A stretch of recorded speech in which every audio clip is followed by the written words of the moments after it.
네, 시청자 여러분 안녕하십니까? 좀 더 정확한 중국 경제 이야기 차이나 이코노미 채널 CC입니다. 오늘 푸빅의 조수종 연구원과 얘기 나누도록 하겠습니다. 안녕하십니까? 네, 안녕하세요.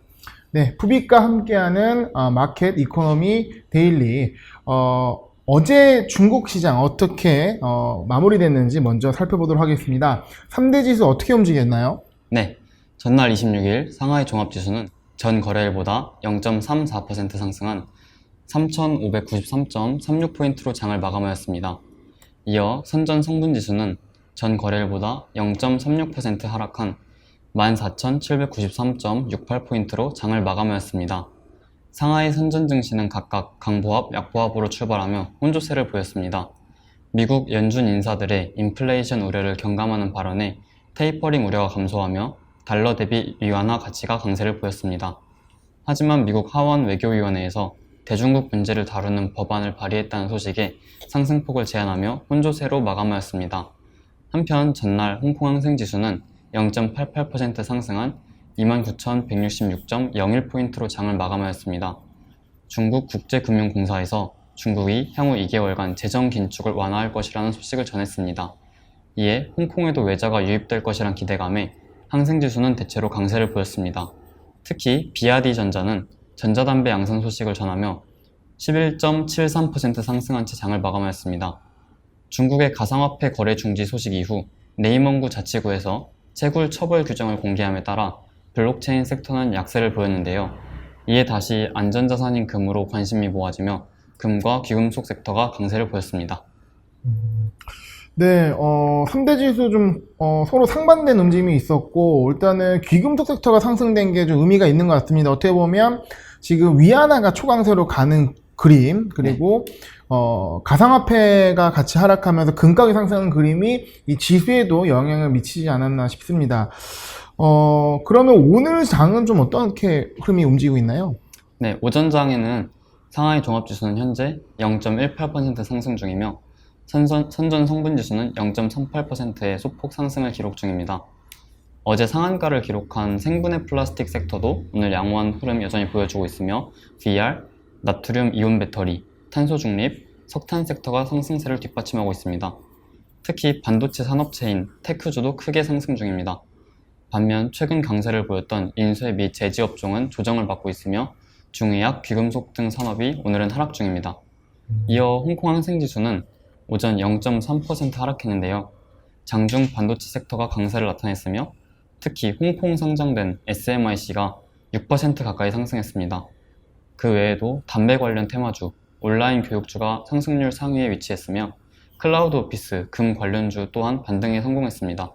그리고 샤오미 그룹이 어제 긍정적인 실적 발표에 힘입어 오늘도 2% 가까이 상승했으며 반면에 계속되는 반독점 규제에 관련해 메이투안 그룹은 3% 가까이 하락했고 장중 한때에는 5%까지 추락하였습니다. 또한 6월 7일부터 이제 홍콩 항생지수가 개편되는데요. 1969년 33개 종목으로 출범한 항생지수는 올해 3월 분기 조정에서 55개까지 확대했지만 IPO 증가로 인해 고정된 지수 구성 종목이 지수를 대변하기에 한계가 있다는 지적이 끊임없이 제기되었습니다. 이에 현재 55개 종목수를 2022년 6월 전까지 80개로 늘리고 최종적으로는 100개까지 추가할 예정이라고 발표했습니다. 네, 오늘 시장 흐름까지 살펴봤는데요. 오늘도 좀 애매하네요. 그러니까 네. 뭐 본토는 좀 상승하고 홍콩은 좀 빠지고 있고, 네. 좀 지수, 그리고 또 아까 말씀하신 것처럼 SMIC는 큰 폭의 상승이 있지만 뭐 메이투어는 하락을 하고 샤오미는 오르고, 네. 종목에 좀 상반 흐름이 이어지고 있기 때문에 투자자들로 하여금 종목 선정에 더 집중을 해야 되고 어려움이 있지 않나 생각을 합니다. 네, 맞습니다. 아까 말씀하신 것처럼 홍콩 항생지수가 6월 7일 개편이 예정이 돼 있다고 하는데 네. 이것이 또 어떤 시장에 영향을 미칠지 뭐 일단 변화하는 부분은 더 지금 변화된 상황을 반영하기 위한 변화인 것 같아서 일단 긍정적으로 보고 있는데 이 이후에 어떻게 뭐 외국인이 자금 유입된다든가 이런 부분들 또 최근에 또 어쨌든 외국인 자금 수금이 들어오고 있기 때문에 이런 상황에서 지수의 변화 한번 같이 체크해야 될 것 같습니다. 아까도 잠깐 말씀하셨는데 플라스틱 얘기를 하셨어요. 네. 오늘 갖고 온 매크로 뉴스가 이 관련된 뉴스라고 네, 맞습니다. 하는데요. 설명 부탁드리겠습니다. 중국 발개위에서 지난 24일 14.5개에 관련해서 플라스틱 오염 처리에 관한 행동 방안을 발표하였습니다. 발개위는 해당 방안을 통해 플라스틱 폐기물 원천 감량을 과학적이고 합리적으로 추진하고 친환경 설계를 추진해 플라스틱 제품의 회수율과 재활용률을 높여야 한다고 밝혔습니다. 뿐만 아니라 해당 업계 관련 기업에게 플라스틱 분해 기술에 대한 과학적 연구 개발과 관련 제품의 핵심 경쟁력 강화를 독려하였습니다. 또한 플라스틱 대체품 사용도 적극 권장했는데요. 이에 생분해성 플라스틱 관련주들이 강세를 보였습니다. 또한 향후 중국은 각 지역에 따라 추가적으로 플라스틱 오염 관리를 실시할 것이라 덧붙였습니다. 네, 환경 문제 뭐 계속 대두되는 부분이고, 일단은 플라스틱이 특별히 좀 언급이 됐습니다. 네. 특히 이제 이렇게, 제도적으로 나오게 되면 바이오 플라스틱에 대한 자극이 상당할 것 같은데, 네, 맞습니다. 관련 기업들이 좀 움직였잖아요. 네. 제 생각에는 다음에 나오실 때는 이 플라스틱, 바이오 플라스틱 관련 기업들도 한번 정리해서 얘기해 주시면 어떨까 생각을 해봅니다. 네, 알겠습니다. 이런 거시 뉴스를 갖고 오셨기 때문에 네. 기대하도록 하겠습니다. 자, 그러면 본격적으로 오늘 살펴볼 기업에 대해서 얘기해 보도록 하겠습니다. 오늘 기업 뉴스 어떤 기업들 갖고 오셨나요? 오늘 기업은 중국 공상은행과 융기실리콘 그리고 자금광업 뉴스 가져왔습니다. 네. 공상은행부터 보도록 하겠습니다. 네, 알겠습니다. 중국 4대 은행 중 하나죠? 네. 어떤 내용인가요? 네, 공상은행이 자회사인 공상은행 이제가 은보감의 승인을 받아 미국 투자은행 골드만삭스 에셋 매니지먼트와 합작해 중외 합작 자산운용사를 설립한다고 공시하였습니다. 또한 공상은행과 골드만삭스가 출자하는 비율이 각각 49%, 51%라고 덧붙였습니다. 이번 합작회사 설립을 통해 고객들에게 더욱 다양하고 전문화된 재테크 서비스를 제공하는 데 도움이 될 것이며 실물 경제에 대한 공상은행의 종합적 서비스 능력이 강화될 것이라 언급하였습니다. 또한 골드만삭스 측에서는 이메일 공동 성명을 통해 합작회사가 골드만삭스의 투자와 리스크 관련 전문 지식, 그리고 공상은행의 브랜드 파워, 중국에서 개인과 법인 고객 기반을 융합해 국제 수준의 자산운용 사업을 구축할 수 있다고 강조했습니다. 네, 공상은행 뉴스인데, 약간 느낌은 골드만삭스 뉴스 같긴 해요. 네. 얼마 전에 헤드라인에서도 말씀드렸는데, 골드만삭스가 중국의 이 금융 인력을 대거, 증원한다는 얘기가 있었는데, 그 일환으로도, 이런, 이 공상은행을 합작해서 자산운용사 설립했다는 부분이 의미가 있는 것 같습니다. 그래서, 어때면은, 뭐 미중 관계는 싸우고 있지만 자본주의는 냉정하잖아요. 그래서, 이 미국의 선진 금융 기법들이 공상은행과 함께 중국에 진출을 하고 또 이런 이 자본시장, 금융시장 개방이 좀 더 본격화되지 않을까 생각을 해봅니다. 그런 차원에서 이 공상은행 준비를 하고 있는 것 같고요. 지켜봐야 될 뉴스인 것 같습니다. 다음 소식 말씀해 주시죠. 네, 다음 소식은 융기실리콘 소식입니다. 지난주 5월 21일과 22일에 중국 윈난과 칭하이 지역에 지진이 발생했습니다. 융기실리콘의 단결정 실리콘본과 실리콘 웨이퍼 생산기지가 윈난과 칭하이에 위치해 있어서 이번 지진으로 실리콘 웨이퍼 생산에 영향을 미칠 것이라고 밝혔습니다. 이에 5월 전체 생산량의 10%인 1억 2천만 개의 웨이퍼 생산에 차질을 빚을 것이라고 전달했는데요. 동사와 관련 자회사는 현장 회복 작업을 적극적으로 진행하고 있어 일주일 내로 정상화가 가능하다고 밝혔습니다. 지진이 발생한 지 약 일주일이 지난 26일 어제죠. 융기실리콘이 단기적인 원재료 수급 불균형으로 인해 동사의 단결정 실리콘 웨이퍼 가격을 인상한다고 발표하였습니다. M6, M10 사이즈의 웨이퍼 가격을 기존 대비 8.9% 인상할 것이라 설명했습니다.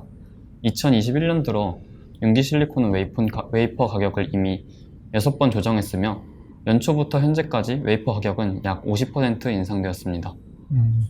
네, 융기실리콘 전형적인 이제 중국의 태양광 관련 기업이고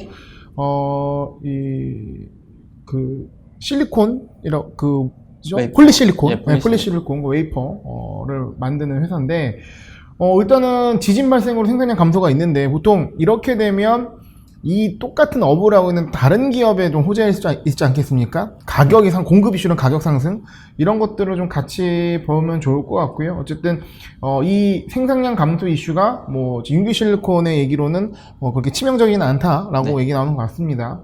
최근에 이 신재생 에너지 관련 기업들의 주가가 좀 조정을 받는 국면이기 때문에 어떻게 보면 이제 밸류에이션 상으로 좀 매력이 좀 올라간 상황이거든요. 그런 차원에서 같이 보시면 좋을 것 같습니다.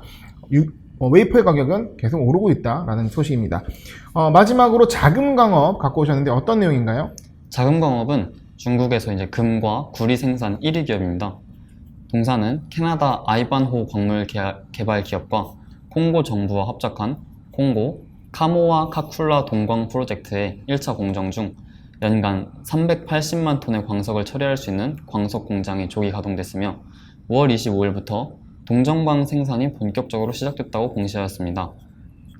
카모아 카쿨라 동광 프로젝트의 연간 생산 계획은 2021년 동금속이 함량된 동정광의 예상 생산량이 8만에서 9만 5천 톤에 달하는 것으로 나타났습니다.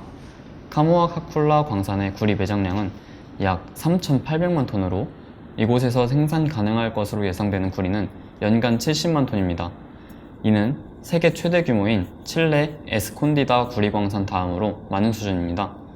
한편 지난 19일 중국 리커창 총리는 원자재 투기 수요에 대해 적극적으로 대처하라며 투기와 사재기에 대한 경고의 메시지를 보낸 바 있는데요. 당시 주춤하긴 했지만 경기가 살아나며 필연적으로 따라오는 원자재 수요에 대해 주목을 해보셔야 할 것 같습니다. 네, 자금광업 대표적인 인플레이션 관련 주식이고 원자재가 지금 굉장히 가격에 대한 변동성이 높기 때문에 관심을 가져야 기업 중에 하나인 것 같습니다. 지금 말씀하신 뉴스는 이 콩고의 동광 프로젝트에 참여를 했다. 그 규모가 엄청나다라는 부분인 거고, 즉 구리에 대한 수급이 이 자금광업에 있어서 주요한 수익원으로 자리 잡을 수 있다는 얘기인 것 같습니다. 인플레이션에 대해서 우려가 있는, 인플레이션을 해지하기 위한 투자를 하신 분 같은 경우는 이 자금광업 같은 기업을 관심 갖고 보시면 좋을 것 같네요. 네, 오늘도 좋은 기업 뉴스와 시장에 대한 내용을 잘 정리해 주신 것 같습니다. 다음에 더 좋은 내용 부탁드리고요. 아까 말씀드린 대로 이 플라스틱, 바이오 플라스틱 관련된 그 연관 기업들 한번 정리해서 다음 시간에 갖고 와 주시면 좋을 것 같습니다. 네, 알겠습니다. 네, 오늘 감사합니다. 감사합니다.